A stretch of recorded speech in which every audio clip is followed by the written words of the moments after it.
students. Today we'll continue with the third portion of the lesson, the 100 dresses, part 1. So please take page number 67. Today, even though they had been late to school, Mary was glad she had not had to make fun of Vanda. So they were late for school, but they didn't make fun of Vanda. She worked her arithmetic problem absent-mindedly. So she was doing her maths problems. So she was absent-minded. She was thinking something else. 8 times 8. Let's see. She wished she had the nerve to write Peggy a note. So she was thinking, let me write a note to Peggy. What is that? Because she knew she never would have the courage to speak right out to Peggy. So she was thinking she will write a note because she didn't have the courage to speak to Peggy about the problem. What the problem was? Not to make fun of Vanda. She wanted to tell Peggy that not to make fun of Vanda, but she didn't have the courage. So she thought of writing a note. Hey Peg, let's stop asking Vanda how many dresses she has. When she finished her arithmetic, she did start a note to Peggy. So when she finished her problem, she started writing a note to Peggy. But suddenly she was shuddered. Shuddered means she was frightened because she thought of a scene standing there and all of them, including Peggy, making fun of Mary herself. Everyone making fun of herself. Why? Suddenly she paused and shuddered. She pictured herself in the schoolyard, a new target for Peggy and the girls. Peggy might ask her whether she got the dress that she had on, and Maddie would have to say it was one of the Peggy's old ones that Maddie's mother had tried to disguise with. So here Peggy will come and ask Maddie, which dress is this? So she has to tell that this dress was one of the old dress of whose? Peggy's dress, which her mother gave to Maddie's mother. So here, new trimmings and so on in room 13 would recognize it. If only Peggy would decide of her own accord to stop having fun with Vanda. So here, Mary is thinking, if ever Peggy thinks to stop, she must think. Who must think? Peggy herself must think that she must not make fun of Vanda. Oh well, Mary ran her hand through her short blonde hair as though to push the uncomfortable thoughts away. What difference did it make? Slowly, Mary tore into bits the note she had started. Suddenly, she thought of writing, but she thought if Vanda is not made fun, always start to search a new target that will be Mary. So she was very frightened that all the school children will be making fun of her. So what did she do? She tore that piece of note into bits. She was Peggy's best friend and Peggy was the best liked girl in the whole room. So Mary was Peggy's best friend and Peggy was the most liked child in the room number 13. Peggy could not possibly do anything that was really wrong, she thought. As for Vanda, she had just some girl who lived on Boggins Heights and stood alone in the schoolyard. Oh, in case of Vanda, she was a lonely child because she didn't have many friends and she came from Boggins Heights.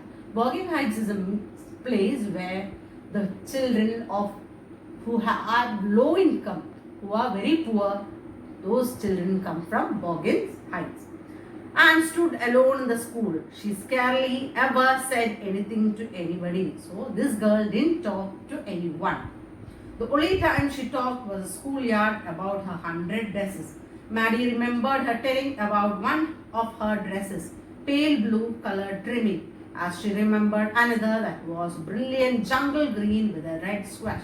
So these dresses were explained by Vanda. So one of the dress was a blue color with trimmings. Trimming means edges were trimmed. And the second dress was a pale blue color that was a brilliant jungle green with red sash. You would look like a Christmas tree in that, the girls had said in pretended admiration.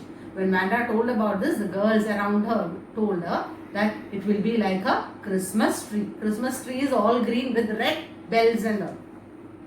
Thinking about Wanda and her 100 dresses all lined up in the closet, Maggie began to wonder who was going to win the drawing and coloring contest. So there was a drawing and coloring contest. So Maddie was thinking who was going to win this contest. For girls, this contest consisted of designing dresses, and for boys, of designing motor balls. So these are two types of competition for boys and girls. For girls, it was designing dress, and for boys, it was motor balls design. Probably Peggy would win the girls' medal. Peggy drew better than anyone else in the room. So it was for sure who was going to win. Peggy was going to win because she knew nicely to draw. At least that's what everybody thought. She could copy a picture in a magazine of some film star's head so that you could almost tell who it was. So she was having the skill to draw the pictures from the magazine, and we can tell whose it was. It was that much clearly she drew. So Maddie was sure Peggy would win. Well, tomorrow the teacher was going to announce the winner. They will know. So tomorrow, the competition is today, and tomorrow the teachers will announce the winner. The next day it was drizzling. Drizzling means slightly raining slightly. And Maddie and Peggy hurried to school under Peggy's umbrella. Naturally, on the day like this, they didn't wait for Wanda Petrosky on the corner of Oliver Street.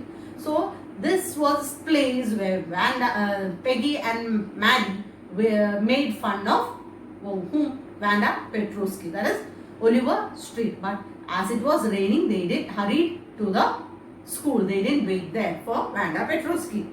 The street that far under the railroad track and up the hills led to Bokin's Height.